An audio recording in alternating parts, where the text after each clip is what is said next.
Hello, do you want a fix signal problem in Capcut? Okay, or no internet connection problem? Okay, we are going to solve this problem. We are going to the first step, we are going to the App Store or Play Store if you have a iOS or Android. Okay, and we are going to the search bar and go to the put Capcut.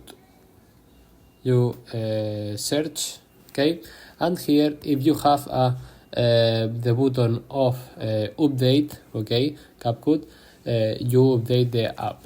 Okay, the second step, we are going to the configuration of your phone, okay, and we are going to the apps section. Here we are going to the Capcut, search Capcut here, okay, and if you have a Android, okay, clear cache, and if you have a iOS, okay, you deactivate this option, okay, and this is at for the fix this problem. Bye bye.